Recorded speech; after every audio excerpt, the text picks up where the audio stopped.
If you were the judge, what sentence would you give a father who shredded his daughter's full-ride Harvard scholarship, $328,000, because he believed girls don't deserve education? He fed the acceptance letter through a paper shredder while she watched. Girls don't need degrees, he said. They need husbands. She didn't cry. She made one phone call.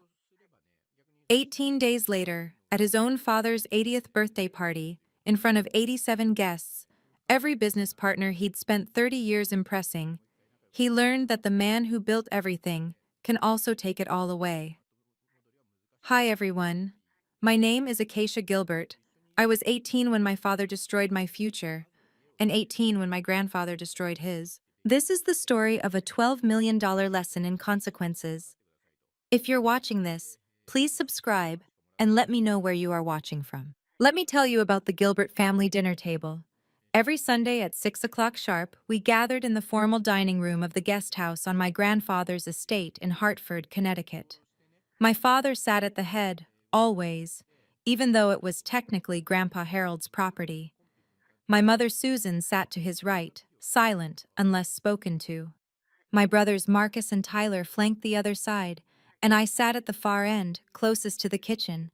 Closest to the kitchen because someone had to serve. My father, Richard Gilbert, was the CEO of Gilbert Motors, 6 dealerships across Connecticut, $47 million in annual revenue. He never let anyone forget it.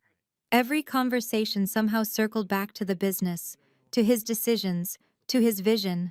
Never mind that Grandpa Harold had built the company from a single garage in 1968. In my father's telling, he was the architect of everything. Marcus, how's the Farmington location performing? He'd ask my oldest brother, who managed one of the dealerships, poorly, from what I overheard, though Dad always cleaned up his messes. Tyler, have you decided on a major yet? He'd ask my other brother, who was in his 5th year of college, his 3rd major, still funded without question. And me? Acacia, is the roast ready? That was the extent of his interest in my life. Not my 4.0 GPA, not my position as captain of the debate team, not the 400 hours I'd logged at Hartford Hospital, holding the hands of patients who had no one else. The previous spring, I'd won the Connecticut State Debate Championship. My father didn't attend. When I showed him the trophy, he glanced at it for maybe 2 seconds. "That's nice," he said. "What's for dinner?" In the Gilbert household, there was an unwritten rule everyone understood. Gilbert men speak. Gilbert women listen. I was about to break that rule in ways none of them could imagine. The first time I truly understood my place in the family hierarchy was September 2023, 7 months before everything changed. My father called a family meeting, rare enough that we all knew it meant money. We gathered in the living room while he stood by the fireplace like a general addressing troops. "Marcus," he announced, "you've been doing solid work at Farmington.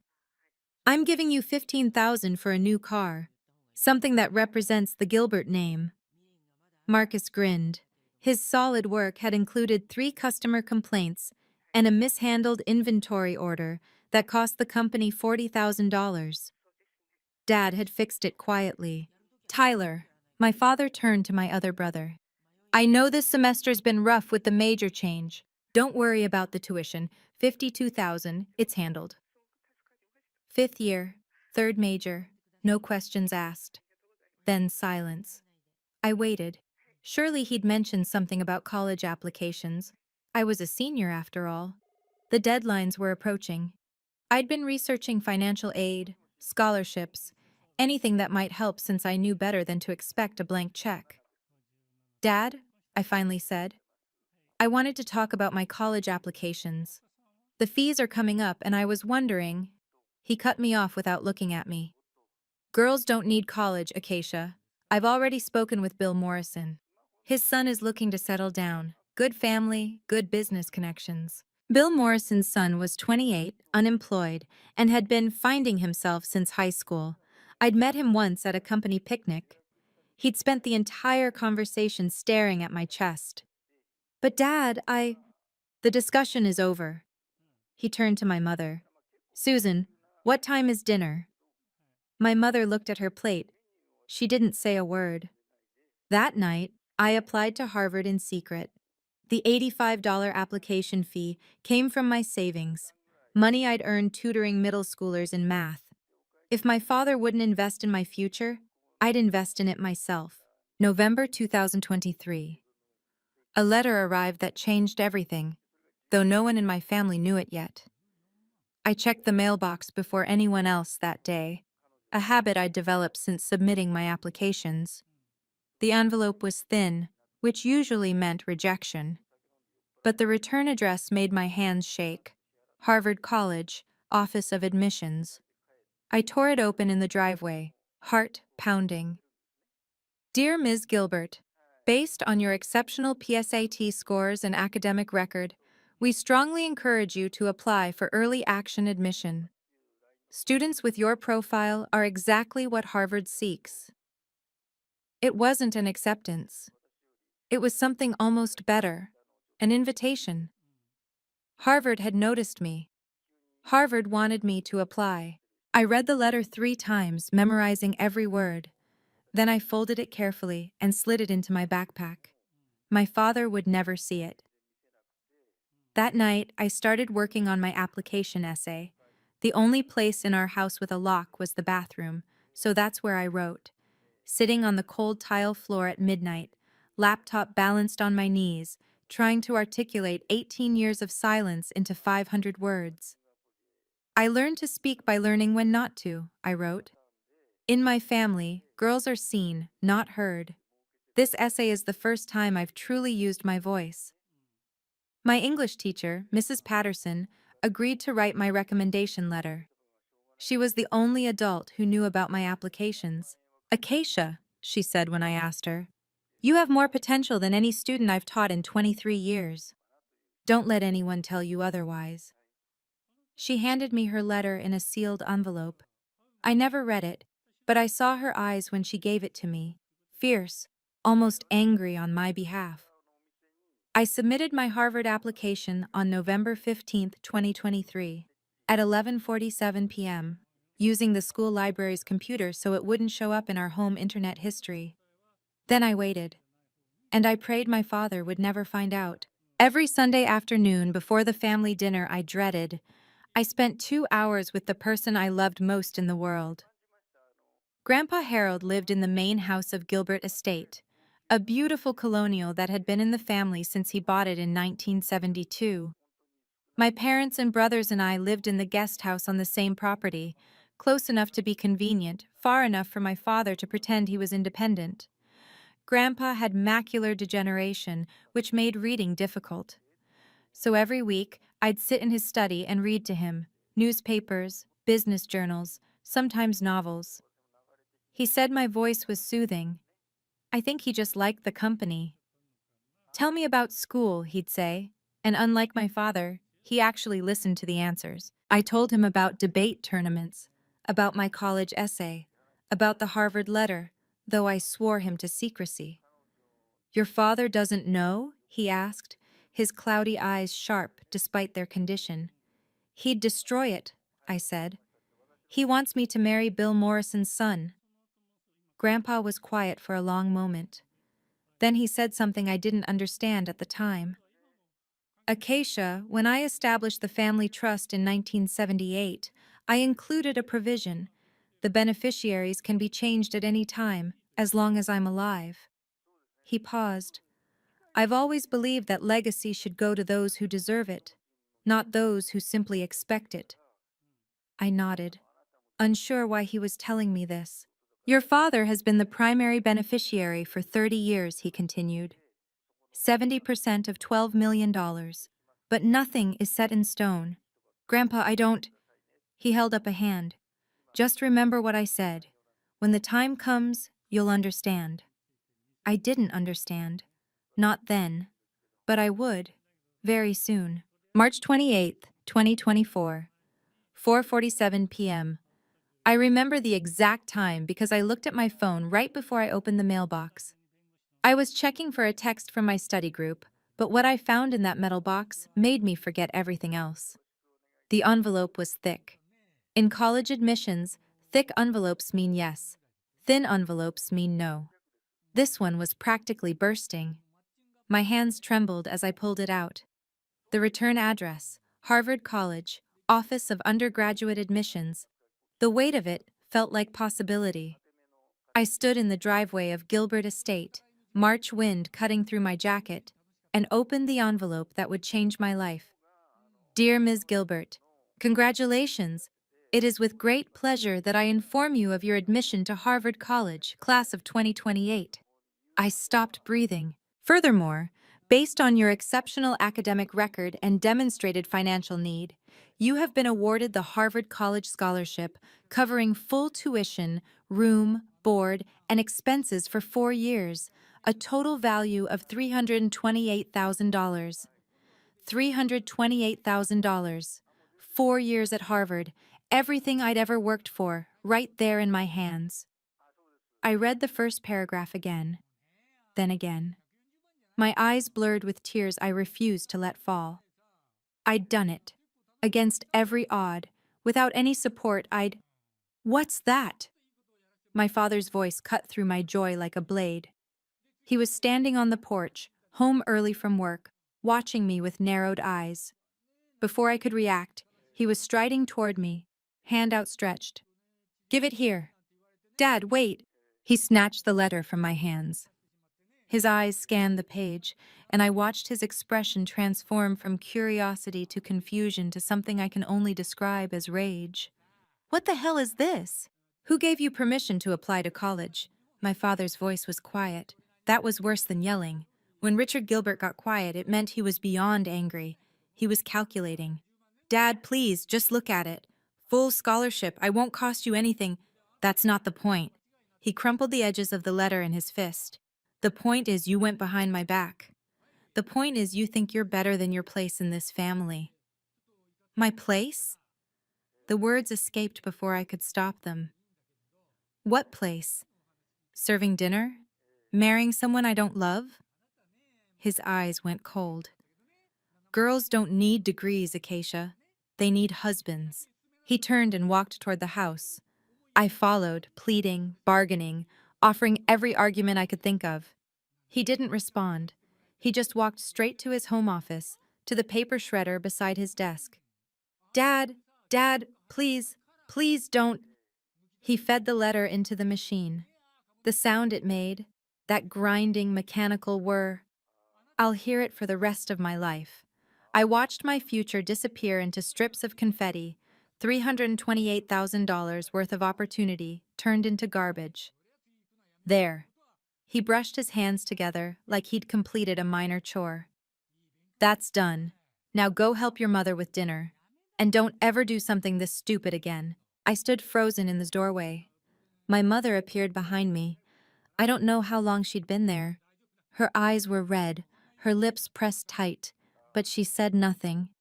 She never said anything. My father walked past us both without another glance. I didn't cry. I didn't scream. I didn't give him the satisfaction. Instead, I walked to my room, closed the door, and picked up my phone. I had one call to make. I sat on my bed and did the math. The deadline to confirm enrollment at Harvard was May 1st. That gave me 34 days. 34 days to somehow recover from what had just happened, to find a way forward when my father had literally destroyed my path. If I did nothing, I knew exactly what my future held. Bill Morrison's son, Derek. 28 years old, perpetually unemployed, with a smile that made my skin crawl. My father had been hinting about arrangements for months. Without college as an escape route, I'd be engaged by summer, married by fall, and trapped for the rest of my life. I thought about my mother. Susan Gilbert had been a nursing student when she met my father. 21 years old, full of dreams, top of her class. She dropped out to marry him, and she hadn't worked a single day since. Now she was 49, with no career, no savings of her own, and no voice in her own household. Was that my future? Silent dinners and empty days? Watching my husband dismiss our daughter the way my father dismissed me? I looked at my phone. Grandpa Harold's number was right there, saved under Grandpa H with a heart emoji. Legacy should go to those who deserve it, he'd said, not those who simply expect it. I didn't fully understand what he meant, but I understood that he was the only person in my family who had ever truly listened to me, the only one who had ever asked what I wanted, the only one who might help. I pressed the call button. It rang twice before he answered. Acacia? His voice was warm, curious. Is everything all right? I took a breath. Grandpa, I need to see you. Right now. Something happened. Come to the main house. Use the back door. Don't let anyone see you. He didn't ask questions. He just knew. I slipped out the back door of the guest house at 7:23 p.m., cutting through the garden to avoid the windows where my father might see. The main house loomed ahead, its windows glowing warm against the cold March evening. Grandpa Harold was waiting in his study, seated in his leather chair by the fireplace. He looked older than usual, frailer, but his eyes were alert. Sit down, he said. Tell me everything. So I did. The letter, the scholarship, the shredder. My father's words, girls don't need degrees, they need husbands, spoken like a verdict. Grandpa listened without interrupting. When I finished, he was silent for a long moment. Then, how much was the scholarship? $328,000, 4 years, everything covered. And he destroyed it. Yes, another silence. When he spoke again, his voice was harder than I'd ever heard it. I built Gilbert Motors from nothing. 60 years ago, I was a mechanic with a dream and a $200 loan. I raised Richard to understand that hard work matters, that character matters. He shook his head slowly. I failed. Grandpa, no, let me finish. He leaned forward. I've watched your father for years. The way he treats your mother. The way he treats you. I kept hoping he'd change, that something would wake him up. But tonight, he trailed off, jaw tight. What can I do? I asked. The deadline is May 1st. I don't know how to fix this. We fix it together. He reached for the phone on his side table. I'm calling Eleanor Whitmore. She's the attorney who manages the family trust. She'll be here first thing tomorrow morning. The trust? Grandpa, I don't understand. You will. He met my eyes, and I saw something there I'd never seen before. Cold, calculated determination. Your father made his choice tonight, now I'm going to make mine. Eleanor Whitmore arrived at 10 o'clock a.m. the next morning. She was a sharp-featured woman in her early 60s, silver hair pulled back in a severe bun, carrying a leather briefcase that looked older than I was.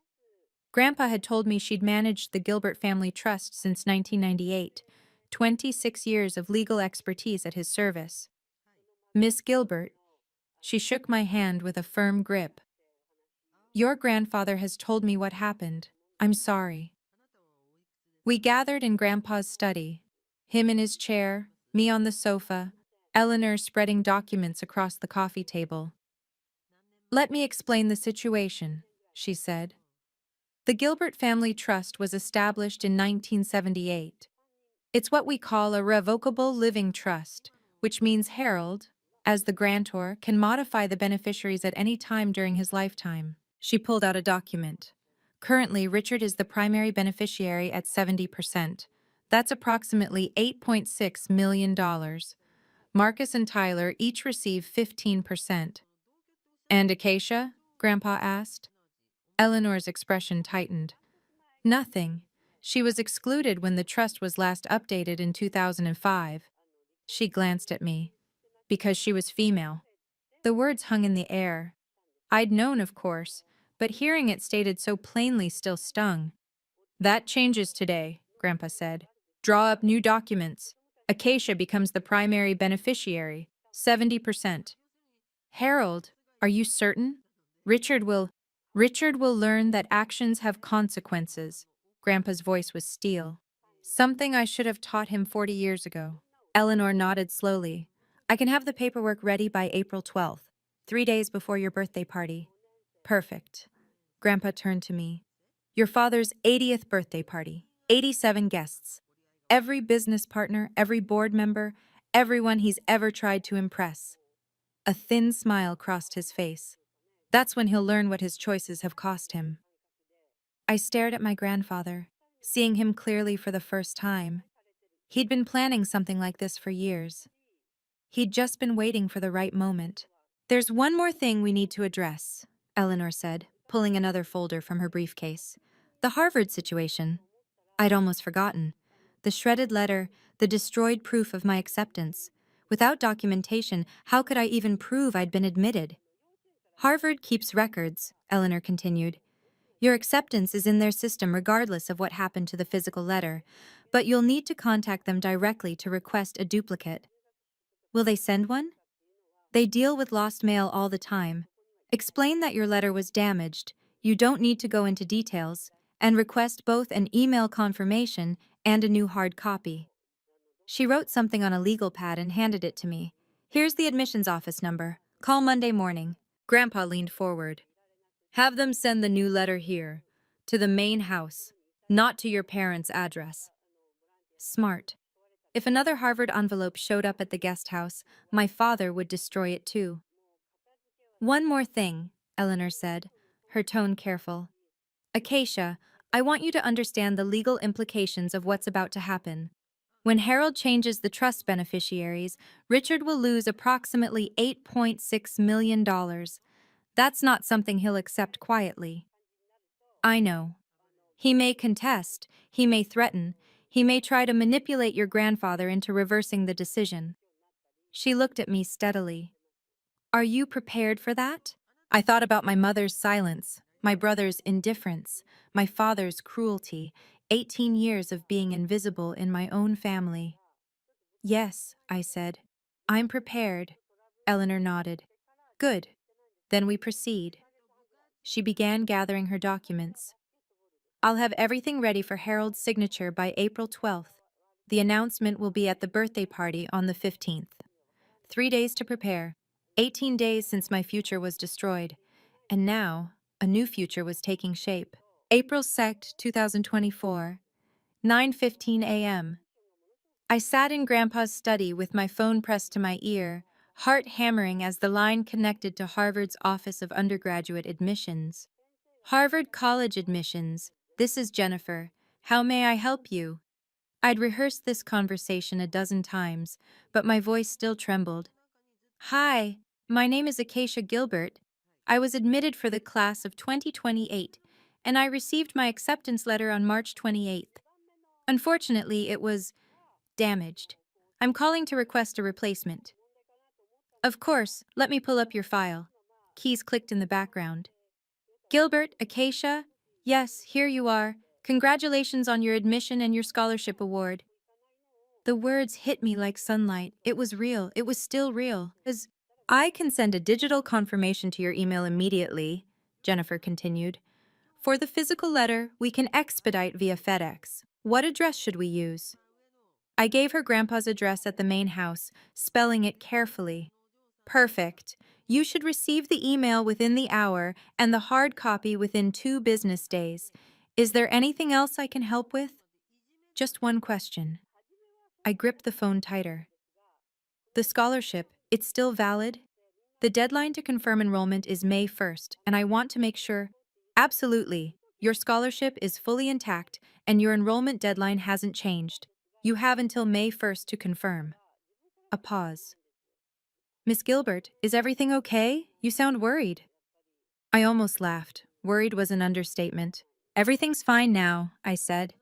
Thank you. Thank you so much. I hung up and checked my email. Already there. A message from Harvard Admissions, subject line request for duplicate admission letter, Acacia Gilbert. I printed 2 copies. One went into Grandpa's safe, the other went into Eleanor's files. My father had destroyed my letter, but he couldn't destroy the truth. The 2 weeks between April 2nd and April 14th were the longest of my life. Every morning, I woke up in the guest house and pretended nothing had changed. I went to school. I did my homework. I helped my mother with dinner. I sat at the family table and listened to my father talk about the business, about Marcus's progress, about Tyler's latest academic adventures. He never mentioned Harvard, never mentioned the shredded letter. As far as he was concerned, the matter was closed. "You seem calmer," he said to me one evening, approval in his voice. "That's good. I knew you'd come around." I smiled and passed him the breadbasket. 13 more days, I thought. 13 more days until you learn what coming around really looks like. The hardest part was watching him plan Grandpa's birthday party. He threw himself into the preparations with unusual enthusiasm, calling caterers, reviewing guest lists, practicing the toast he planned to give. "This is important," he told my mother. "Everyone who matters will be there. I need to remind them that I'm the one carrying on the Gilbert legacy." I noticed something interesting. The guest list kept growing. Originally, Grandpa had planned for about 50 people. But as the days passed, the number climbed: 60, 70, 80. By April 10th, it had reached 87. I mentioned this to Grandpa during one of our Sunday reading sessions. "Your father isn't the only one who can add names to a list," he said, a glint in his cloudy eyes. "I've invited a few people myself: business associates, board members, old friends from the country club." He paused. "I want everyone Richard has ever tried to impress to be in that room." "Why?" "Because when a man falls, the height of his fall depends on how many people are watching." I shivered. My grandfather was not a cruel man. But he was, I was learning, a strategic one. April 10, 2024, 4 days before the party. Grandpa called me to the main house to review the final guest list. We sat in his study, the same room where my future had been rebuilt, and he spread the names across his desk like a general planning a battle. 12 business partners from Gilbert Motors, he said, pointing. 8 board members. 15 from the Hartford Country Club. Eleanor will be there, of course, and the entire extended family. I scanned the names. These weren't just guests. They were witnesses. Every person my father had ever tried to impress. Every connection he'd cultivated over 30 years. "Grandpa," I said carefully, "are you sure about this? Doing it publicly, I mean. You could just tell him privately, change the trust without the announcement." He looked at me with something like sadness. "I could, but your father has spent his entire life performing for these people, showing them what a success he is, what a leader, what a family man." His voice hardened. "They deserve to know who he really is, and he deserves to be seen." "What about Mom? Marcus and Tyler?" "Your mother will have a choice to make. As for your brothers," he sighed, "they'll keep their 15% each. They haven't done anything wrong. They just haven't done anything right either." He pulled out another document, a single page, handwritten. "This is my speech," he said, "for the party. I've been working on it for 3 days." I didn't ask to read it. Whatever he planned to say, I trusted him. "One more thing." He reached across the desk and took my hand, something he rarely did. "After the 15th, everything changes. Your father will be angry. Your family will be divided. Are you ready for that?" I thought about the sound of the shredder, the look in my father's eyes when he destroyed my future. "I've been ready my whole life," I said. "I just didn't know it until now." April 14th, 2024, 11:00 p.m. I was lying in bed, staring at the ceiling, when I heard the soft knock on my door. My mother stood in the hallway, still dressed, her face pale in the dim light. She glanced over her shoulder, checking that my father's office door was closed, then slipped into my room. "Mom, what's wrong?" She sat on the edge of my bed, hands folded in her lap. For a long moment, she didn't speak. Then, "I know what you're doing with your grandfather." My blood went cold. "Mom, Don't." She held up a hand. "Don't explain.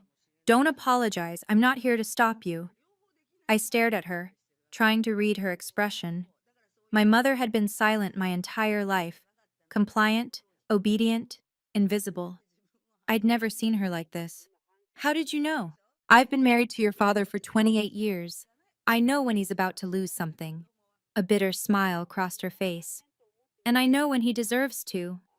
"Then why didn't you ever say something? Do something?" She looked down at her hands. Because I was afraid. Because I had nowhere to go. Because by the time I realized what my life had become, it felt too late to change it. She met my eyes, and I saw tears there, tears she'd probably been holding back for decades. I should have protected you, she whispered. When he tore up that letter, I should have screamed. I should have fought. Instead, I just stood there. Mom, I don't know if you can do this, she said. I don't know if your grandfather's plan will work, but I hope it does. She stood, moving toward the door. And whatever happens tomorrow, I want you to know, I'm proud of you. I should have said that years ago. She left before I could respond. I didn't sleep that night. But for the first time in weeks, I felt something other than fear. I felt hope. Felt April 15th, 2024. The morning of Grandpa Harold's 80th birthday.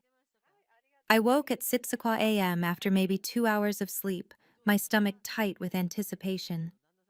Through my window, I could see the catering trucks already arriving at the main house, staff unloading tables and chairs and flowers. My father was in his element. He'd been up since 5, barking orders into his phone, reviewing every detail of the party he'd orchestrated. This was his moment. The moment he'd proved to Hartford's elite that Richard Gilbert was the rightful heir to the Gilbert legacy. He had no idea what was coming. Acacia! His voice echoed up the stairs. Get down here. I need you to help direct the florists. I pulled on jeans and a t-shirt, I'd change into my dress later, and went downstairs. My father stood in the kitchen, phone pressed to his ear, gesturing impatiently at me. The flowers go in the main house, not here. Show them where, and make sure you're presentable by 6. You'll be greeting guests at the door. Yes, Dad. He barely glanced at me. Smile, be polite, don't say anything beyond welcome and thank you for coming. Understood? Understood. I spent the morning as invisible as always, directing vendors, arranging centerpieces, staying out of my father's way. At 2 o'clock p.m., my phone buzzed with a text from Grandpa. Everything ready. Eleanor arrives at 6 o'clock. Stay calm, trust the plan. I texted back a single word, ready. At 5:30, I went to my room to change. I chose a simple black dress, elegant but understated. This wasn't my night to shine. This was my night to watch. I looked at myself in the mirror. 18 years old, Harvard admitted, about to witness my father's world collapse. This is the last day I'll be invisible, I thought. The party started at 7 o'clock p.m. In 5 hours, everything would change. Gilbert Estate had never looked more beautiful. Crystal chandeliers cast warm light across the main house's grand ballroom. A jazz quartet played softly in the corner. Waiters in black vests circulated with champagne flutes and hors d'oeuvres. White roses, Grandpa's favorite, adorned every table. And the guests, 87 of them, dressed in their finest, filling the room with the hum of polite conversation and expensive perfume. I stood at the entrance as instructed, greeting each arrival with a smile and a welcome to Gilbert Estate. Most barely acknowledged me. I was just the daughter, after all, practically part of the furniture. My father worked the room like a politician. He shook hands, clapped shoulders, laughed at jokes that probably weren't funny. Every few minutes I caught fragments of his conversations. Best quarter Gilbert Motors has ever had. My vision for expanding into Massachusetts. Carrying on my father's legacy, of course. His legacy. His vision. His success. Never mind that Grandpa Harold had built everything from nothing. In my father's telling, he was the architect of the Gilbert Empire. At 6:45, I saw Eleanor Whitmore arrive. She wore a charcoal suit and carried the same leather briefcase she'd had at our meeting. She caught my eye across the room and gave me the slightest nod. The documents were in that briefcase, signed, notarized, legally binding. At 6:55, I spotted Grandpa Harold making his entrance. He moved slowly, leaning on a cane, but his eyes were sharp. My father rushed over to help him to the seat of honor, a wingback chair positioned at the head of the room. "Dad, you look wonderful," my father said, loud enough for nearby guests to hear. 80 years young. Grandpa smiled. It didn't reach his eyes. I checked my phone. 7 o'clock p.m. exactly. The party had officially begun. And in less than 2 hours, it would become something no one expected. At 8 o'clock p.m., my father clinked a knife against his champagne glass. "If I could have everyone's attention, please." The room quieted. 87 faces turned toward him: business partners, board members, country club friends, family. The audience he'd spent 30 years cultivating. My father stepped into the center of the room, positioning himself between Grandpa's chair and the crowd. Classic Richard Gilbert, always making sure he was the focal point. "First, I want to thank you all for being here to celebrate my father's 80th birthday." Applause. Raised glasses. Harold Gilbert built something extraordinary with Gilbert Motors, a legacy that I've had the privilege of carrying forward for the past 20 years. I stood near the back, watching. My mother was beside me, her face carefully neutral. "When I took over as CEO in 2005, my father continued, we had 3 dealerships and 15 million in revenue. Today we have 6 locations and 47 million. He paused for effect. "That's the power of vision. That's the power of leadership." More applause. I noticed some of the board members exchanging glances. "I'm proud to say that the Gilbert legacy will continue with the next generation." He gestured toward my brothers. "Marcus is already proving himself at our Farmington location. Tyler will join the business after graduation. The future of Gilbert Motors is secure." No mention of me. Of course. "Dad." My father turned to Grandpa, his voice thick with practiced emotion. "Everything I've accomplished, I owe to you. I hope I've made you proud." The room waited for Grandpa's response, the touching moment between father and son. Instead, Grandpa Harold slowly rose from his chair. "Thank you, Richard," he said. "But I think it's time I said a few words of my own." My father's smile flickered, just for a second. He had no idea what was coming. Before Grandpa could continue, one of the guests approached me. Margaret Collins, wife of one of Gilbert Motors' biggest suppliers, smiled warmly. "Acacia, isn't it? I don't think we've properly met." "Yes, ma'am. Thank you for coming." "Such a lovely party." She tilted her head. "Tell me, dear, what are your plans after graduation? College?" I opened my mouth to respond, but my father's voice cut across the room. "Acacia will be getting married." He'd heard. Of course he'd heard. He was always listening when it came to controlling the narrative. "My daughter doesn't need college," he continued, loud enough for the nearby guests to hear. "Women in the Gilbert family have more important roles, supporting their husbands, raising families." He chuckled, looking around for approval. "The traditional values that made this country great." A few uncomfortable laughs. Margaret Collins's smile had frozen on her face. "Actually," my father continued, warming to his audience, "Acacia had some silly notion about applying to Harvard. Can you imagine?" He shook his head, playing the role of the patient, long-suffering father. I had to set her straight. "Girls don't need Ivy League degrees. They need to know their place." The room had gone quiet. I felt 87 pairs of eyes on me, some pitying, some uncomfortable, some carefully blank. My father didn't notice. He was too busy enjoying himself.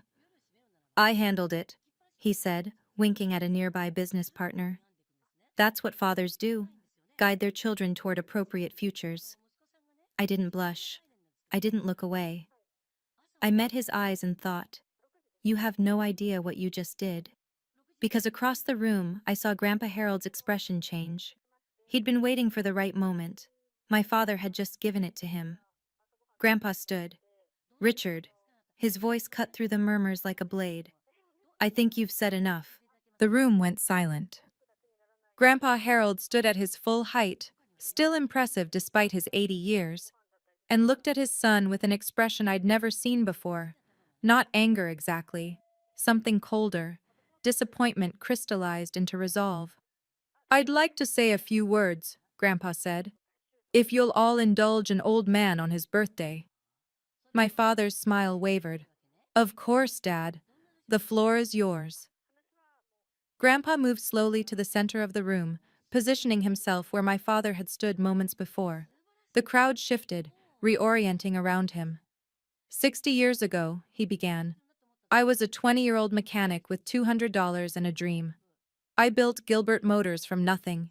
Every brick, every contract, every relationship, I built it with my own hands." Murmurs of appreciation from the older guests who remembered those early days. "I raised my son to understand certain values: hard work, integrity, treating people with respect regardless of who they are." Grandpa paused. "I failed." The murmurs stopped. My father's face went pale. "Dad, what are you—" "I'm not finished." Grandpa's voice was steel. "Richard, you just told this room that your daughter doesn't need an education, that girls should know their place, that you handled her dreams of attending Harvard." The silence was absolute now. I could hear my own heartbeat. "What you didn't tell them," Grandpa continued, "is what handling it actually meant." He turned to face the crowd. "3 weeks ago, my granddaughter received an acceptance letter from Harvard College, a full scholarship, $328,000. Gasps, whispers, eyes darting between me and my father. "Richard took that letter," Grandpa said, "and fed it through a paper shredder, while his daughter watched." The whispers became a roar. My father's face had gone from pale to gray. "Dad," he said, his voice cracking, "this is a private family matter." "You made it public," Grandpa replied, "when you humiliated her in front of 87 people." Grandpa gestured to Eleanor Whitmore, who had been standing quietly near the edge of the room. "Eleanor, if you please." She stepped forward, opening her briefcase. From it, she withdrew a folder and handed it to Grandpa. "This," he said, holding up a printed document, "is an email from Harvard's Office of Undergraduate Admissions, dated April 3, 2024. It confirms my granddaughter's acceptance and her scholarship award." He handed it to the nearest guest, a board member named Thomas Wright, who read it with widening eyes. "This," Grandpa continued, pulling out another page, "is a duplicate of her acceptance letter, sent after Richard destroyed the original." The documents began circulating through the crowd. I watched faces change as people read them: shock, disgust, disbelief. "Eleanor," Grandpa said, "would you verify the authenticity of these documents?" Eleanor nodded.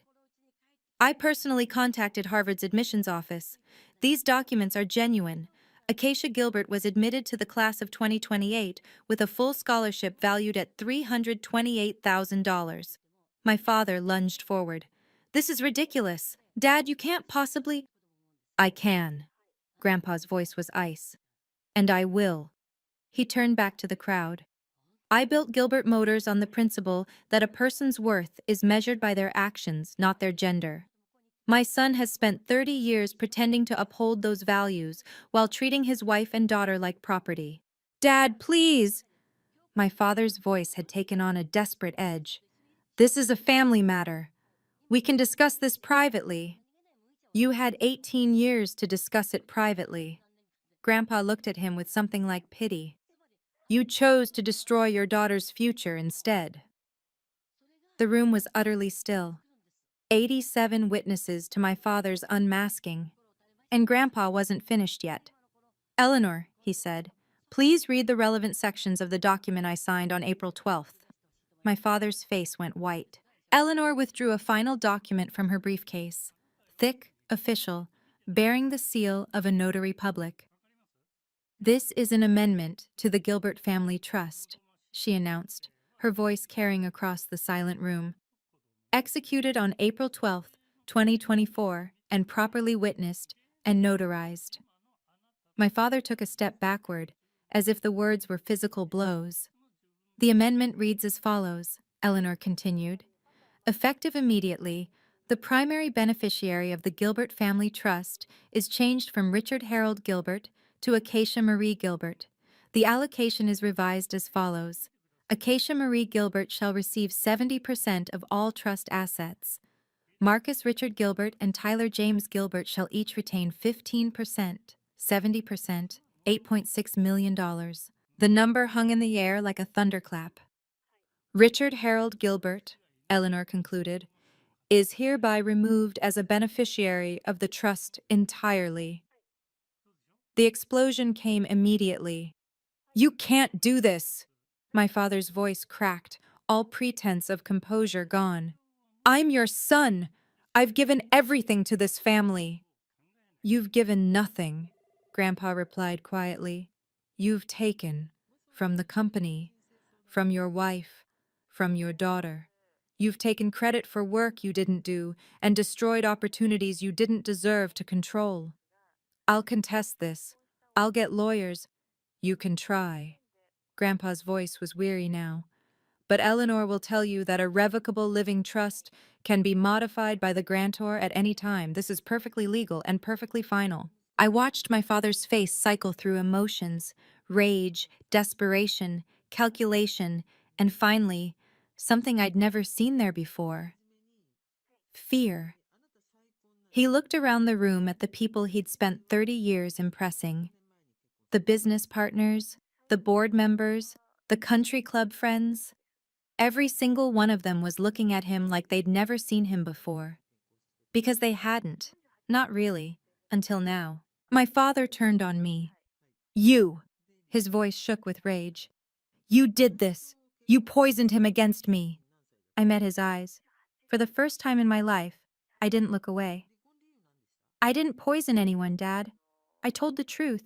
You made your own choices. Choices? He laughed, a harsh, ugly sound. I was protecting you from wasting your life on some useless degree. Protecting me? The words came out calm, steady. You destroyed a $328,000 scholarship. You tried to sell me to Bill Morrison's son. You've spent 18 years telling me I'm worthless. I paused. That's not protection. That's control. He stepped toward me, and for a moment, I thought he might actually raise his hand, but Grandpa was there, stepping between us. Enough, Richard. This is my daughter.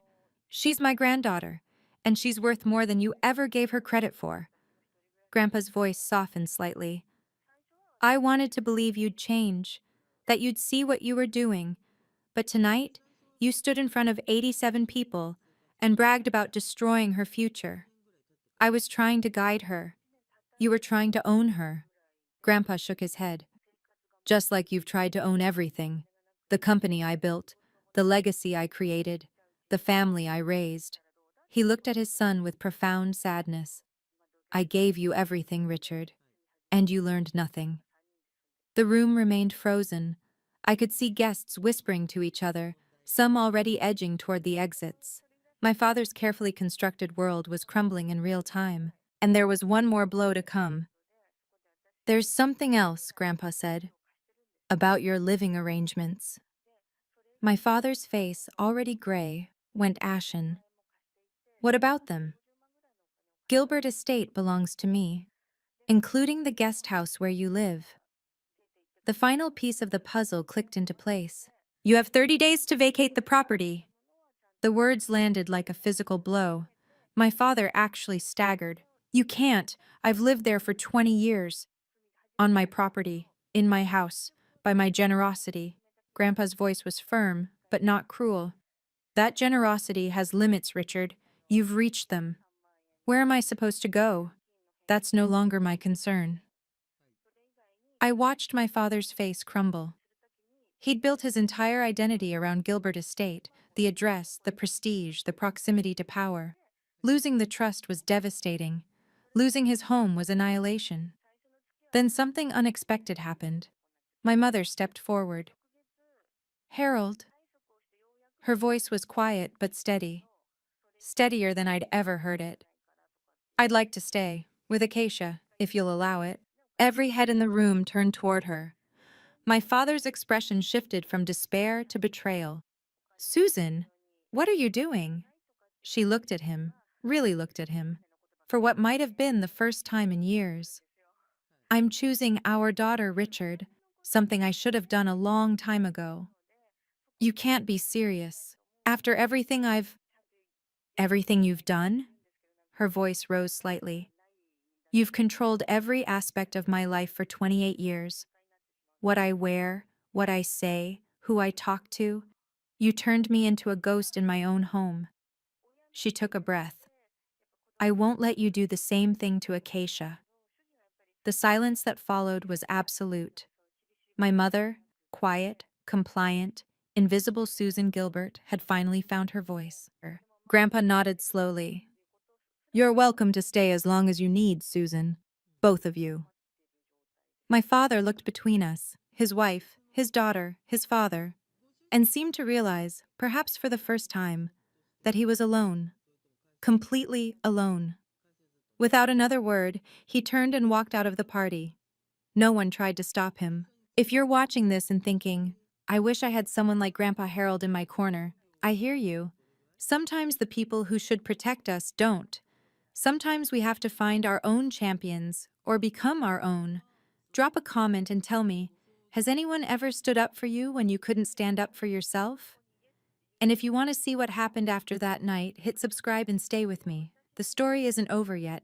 The party didn't end so much as dissolve. Guests began leaving in small groups, murmuring apologies and well wishes to Grandpa Harold. Some paused to shake my hand. Brief, awkward acknowledgments from people who'd barely noticed me an hour ago. Congratulations on Harvard, Thomas Wright said, the board member who'd read the documents first. That's quite an achievement. Thank you. If you ever need a summer internship, give my office a call. He pressed a business card into my hand. We could use someone with your determination. Others followed. By the end of the night, I had 4 business cards and 3 internship offers, more opportunities in 2 hours than my father had given me in 18 years. Marcus and Tyler stood near the bar, looking shell-shocked. They hadn't said a word since the announcement. I wondered what they were thinking, whether they blamed me, blamed our father, or were simply too stunned to process what had happened. I'd deal with them later. Tonight wasn't about them. At 10:30, the last guests departed. The catering staff began clearing tables. The jazz quartet packed up their instruments. I found Grandpa Harold in his study, sitting in his leather chair, looking exhausted but peaceful. Grandpa, I knelt beside him. Are you okay? He took my hand in his. I should have done this years ago.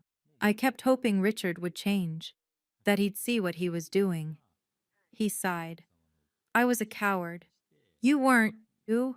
I was, but not anymore. He squeezed my hand. You're going to Harvard, Acacia. You're going to become something extraordinary. And no one, not your father, not anyone, is going to stop you. I hugged him then, this frail old man who had given me back my future. Thank you, I whispered, for everything. Don't thank me yet, he said. This is just the beginning. He was right. The hardest part was still to come. April 16th, 2024. 900 a.m. I sat in Grandpa's study with my laptop open, staring at the Harvard admissions portal. The cursor hovered over a single button. Confirm enrollment. 19 days ago, my father had destroyed my acceptance letter. 19 days of planning, waiting, hoping. And now, finally, I could make it official. Grandpa sat beside me, watching the screen with cloudy eyes that still saw everything that mattered. Go ahead, he said. It's yours. I clicked the button. The page refreshed. A new message appeared. Congratulations, Acacia Gilbert. You have confirmed your enrollment in Harvard College, class of 2028. Welcome to the Harvard community. I read it 3 times. Then I started to cry. Not the silent tears I'd learned to hide. Real tears, messy and loud, releasing 18 years of pressure I hadn't even known I was carrying. Grandpa put his arm around me. You did it. We did it. No. He shook his head. You earned this. The grades, the applications, the scholarship. That was all you. I just removed an obstacle. I laughed through my tears. That's one way to put it. We sat there for a long time, watching the confirmation screen like it might disappear if we looked away. Your grandmother would have been proud, Grandpa said finally. She always said the women in this family were stronger than the men. I didn't believe her until now. He reached into his pocket and pulled out something small, a delicate gold watch, antique with a worn leather band. This was hers. She wanted you to have it someday. He pressed it into my palm. I think today is that day. I held the watch like it was sacred, because it was. Thank you, Grandpa. Thank yourself, he smiled. Now go change the world. May 10th, 2024. I watched from my window as the moving truck pulled up to the guest house. My father had found an apartment in West Hartford, a two-bedroom unit in a complex that probably cost less per month than his country club membership. The fall from a five-bedroom house on a historic estate to a rental apartment must have been devastating. I didn't go outside to watch him leave. I didn't want to gloat, and I didn't want to give him the opportunity to say something that would ruin the fragile peace I'd found. But I did see him pause at the moving truck, boxes in his arms, and look up at the main house, at Grandpa's window. I couldn't see his expression from this distance, but I imagined it. The mix of anger and loss and disbelief that his father had actually followed through. He'd tried to contest the trust, of course. His lawyers had told him what Eleanor had already explained. A revocable living trust could be modified by the grantor at any time. There was no legal challenge that would succeed. He was out of options. My mother had filed for divorce on May 5th. Connecticut was a no-fault state, which meant she didn't need Richard's permission or cooperation. After 28 years of silence, she was finally free. Marcus and Tyler had chosen to stay with Mom. Temporarily, they said, until things settled down. I suspected they were hedging their bets, waiting to see which parent came out ahead. Old habits die hard. The moving truck pulled away at 3:47 p.m. My father didn't wave, didn't look back. 25 years in that house, and he left without a goodbye. I turned away from the window and went downstairs to help my mother make dinner. For the first time in my life, the guest house felt like home. I know a lot of you watching have been in situations where someone tried to control your future. Maybe it was a parent, a partner, a boss, someone who thought they knew better than you what your life should look like. If that's you, I want you to know your dreams are valid, your ambitions matter, and you don't need anyone's permission to become who you're meant to be. Hit that like button if this resonates with you, and stick around. There's more to this story, and I think you need to hear how it ends. May 20th, 2024, the Gilbert Motors board meeting. I wasn't there, but Eleanor told me everything. The board had called an emergency session after the party. Word had spread quickly through Hartford's business community. The CEO of Gilbert Motors had publicly bragged about destroying his daughter's Harvard scholarship. 3 major suppliers had already reached out to express concerns about company values. The meeting lasted 4 hours. By the end, Richard Gilbert was no longer CEO. They didn't fire him outright.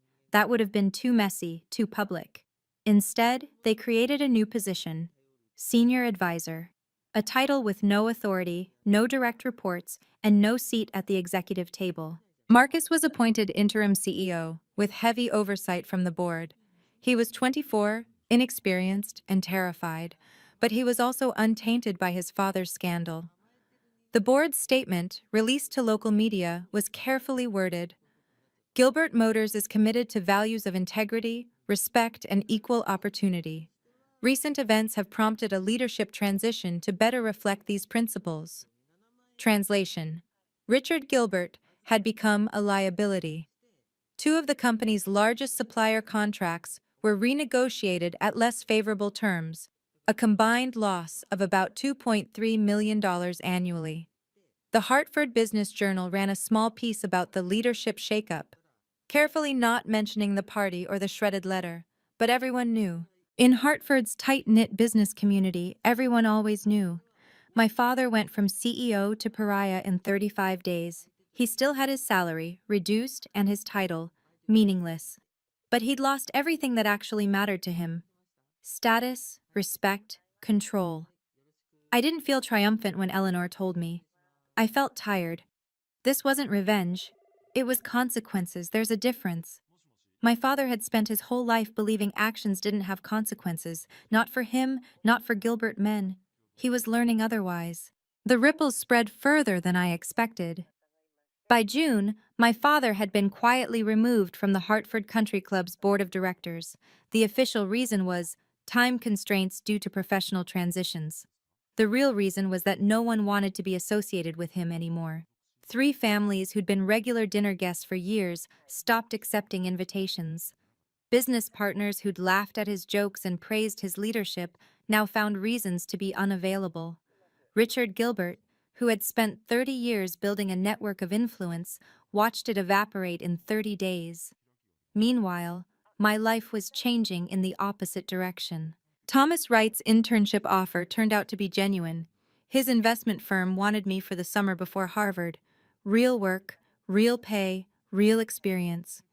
2 other companies followed with similar offers. Mrs. Patterson, my English teacher, nominated me for a local scholarship for students who overcome adversity. I won $5,000 and a profile in the Hartford Courant's education section. The reporter asked me about my father. I declined to comment. "That's probably wise," she said. "But between us, I'm glad you got out." I was too. The strangest part was how quickly the narrative shifted.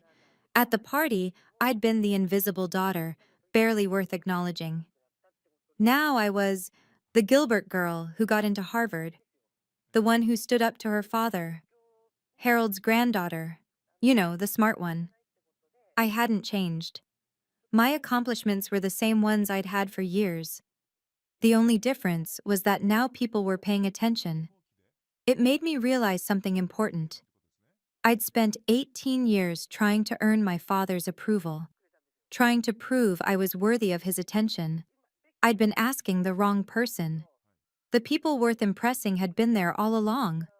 I just hadn't known where to look. May 25, 2024. Marcus and Tyler asked to meet me at a coffee shop downtown, neutral territory, away from the estate and all its complicated history. I agreed, though I wasn't sure what to expect. My brothers and I had never been close.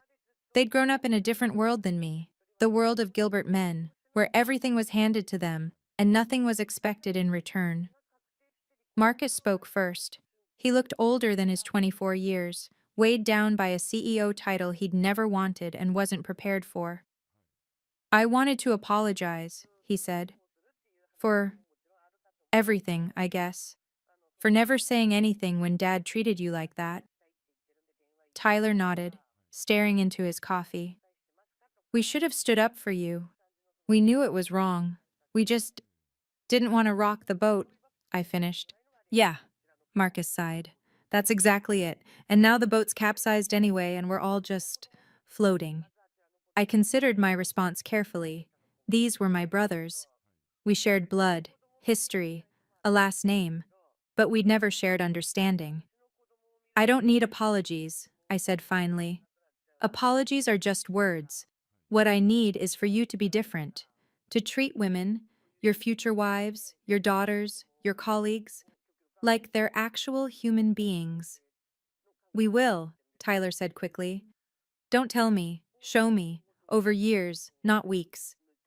They nodded, chastened. "And Marcus?" I met his eyes. "You're CEO now. That means you set the tone. If I hear that Gilbert Motors is anything less than a place where women are respected and valued, I'll know you learned nothing from any of this." He swallowed. "Understood." We finished our coffee in awkward silence. It wasn't reconciliation, not yet. But it was a start. Some bridges take years to rebuild. I was willing to wait and see if they'd do the work. June 1st, 2024. My phone rang at 7:30 p.m. The caller ID showed my father's name. I almost didn't answer. But something, curiosity maybe, or a need for closure, made me pick up. Acacia. His voice was different, smaller. I wanted to talk to you. Okay? A long pause. I'm sorry. I waited. I'm sorry about the letter, about Harvard, about. He trailed off. About everything, I guess. Okay. That's all you're going to say? I chose my words carefully.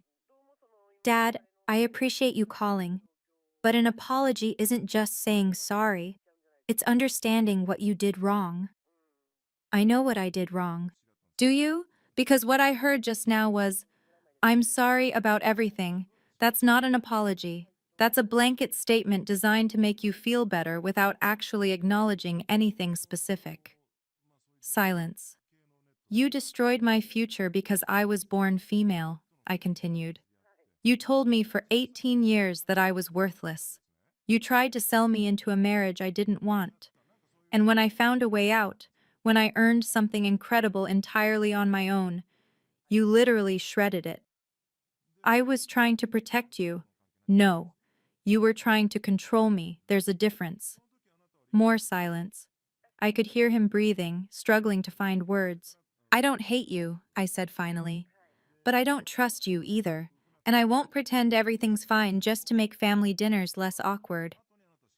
So what do you want from me? Space, time, and eventually maybe evidence that you've actually changed. I paused. Until then, I need distance. Acacia. Goodbye, Dad. I hung up before he could respond. My hands were shaking, but my voice had been steady. That felt like progress. Some relationships can be rebuilt. Others need to be released. I wasn't sure yet which category my father fell into. August 15th, 2024. My room was covered in boxes, suitcases, and the accumulated debris of 18 years. I was leaving for Cambridge in 3 days, and somehow I still hadn't finished packing. My mother sat on my bed, helping me fold clothes that probably didn't need folding. We'd grown closer over the summer, two women learning to be themselves after years of being what someone else demanded. I found this in the attic, she said, holding up a small photo album. From when you were little. I flipped through the pages. Baby pictures, first days of school, a gap-toothed smile at age 7, holding a spelling bee trophy. You were always so determined, Mom said. Even then, I remember you teaching yourself to read at 4 because you were tired of waiting for someone to read to you. I don't remember that. I do. She touched my face gently. I should have protected that determination. Instead, I let your father try to crush it. Mom, no, let me say this. Her eyes were wet. I'm proud of you, Acacia. Not just for Harvard, or the scholarship, or standing up to your father. I'm proud of you for surviving, for becoming someone kind and strong despite everything we put you through. I hugged her then, really hugged her, the way I hadn't since I was small. Come visit me, I said. In Cambridge. See the campus. Meet my friends. I'd like that. Grandpa Harold appeared in the doorway, leaning on his cane. Room for one more? I waved him in. He handed me a small velvet box. Your grandmother's watch isn't enough, he said. This is for expenses, emergencies, whatever you need. Inside was a check for $20,000. Grandpa, I can't. You can, and you will. He smiled. Consider it an investment in the future. September 1st, 2024. I stood in front of the iron gates of Harvard Yard, suitcase in hand, heart pounding with a mixture of terror and joy. The campus was everything I'd imagined, and nothing like I'd expected. Red brick buildings older than my family's entire history in America. Students rushing past with coffee cups and laptops. The weight of centuries of scholarship pressing down like a blessing. 5 months ago, my father had fed my acceptance letter through a shredder. Now I was here. I touched the acceptance letter in my pocket. The duplicate, the one Harvard had sent to Grandpa's address. I'd had it laminated. Paranoid, maybe, but I never wanted to forget how close I'd come to losing this. My roommate was already in our dorm when I arrived, a girl from Oregon named Jessica with bright red hair and an infectious laugh. You're Acacia. Cool name. Where are you from? Connecticut. Nice. Long drive?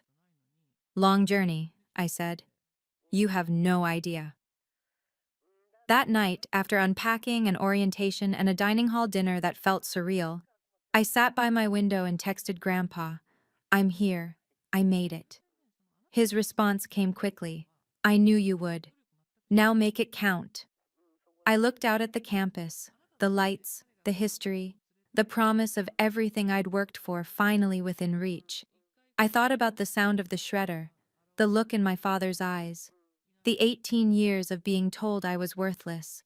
And I thought about the people who had believed in me anyway. Mrs. Patterson, Eleanor, my mother, finally, and Grandpa, always. I was 18 years old. I was a Harvard student. I was the beneficiary of an $8 million trust. But more than any of that, I was free. For the first time in my life, my future was my own. So that's my story. The girl who was told she didn't deserve an education, the father who tried to destroy her future, the grandfather who gave it back. I won't pretend everything is perfect now. My relationship with my father is complicated. Maybe it always will be. My brothers are trying slowly to be better people. My mother is finding herself after 28 years of being lost. But I've learned some things along the way, things I want to share with you, whoever you are, wherever you're watching from. First, your value doesn't depend on someone else's approval. I spent 18 years trying to earn my father's respect. What I should have been doing was respecting myself. Second, sometimes the people who should protect you won't. That's not your fault, and it doesn't mean you're alone, it just means you have to look harder for your allies. Third, setting boundaries isn't betrayal. I love my father, but loving someone doesn't mean accepting their abuse. Walking away, or creating distance, is sometimes the most loving thing you can do. For them, and for yourself. I don't know what the future holds. I'm 19 now, finishing my freshman year at Harvard, studying economics and wondering what comes next. The trust fund is waiting for me when I graduate, $8 million that my grandfather believed I deserved. But the money isn't what matters. What matters is that I'm here, I survived. I became someone my 18-year-old self would be proud of. And if you're in a situation like mine, if someone is trying to control your future, diminish your dreams, make you feel small, I want you to know, it's possible to get out. It's possible to build something better. You just have to believe you're worth it. Because you are. If you made it this far, thank you for listening to my story. Drop a comment and tell me yours. I read every single one. And if you want to hear more stories like this, subscribe and check out the video in the description. Until next time. That's my story. If you watched until the end, thank you. It means more than you know. I want to hear from you. Have you ever had to set boundaries with someone who was supposed to love you unconditionally? How did you find the strength? Drop your story in the comments. And if this video helped you feel less alone, please subscribe and share it with someone who needs to hear it. There are more stories in the description. Stories about finding your voice, claiming your worth, and building a life on your own terms. I'll see you in the next one.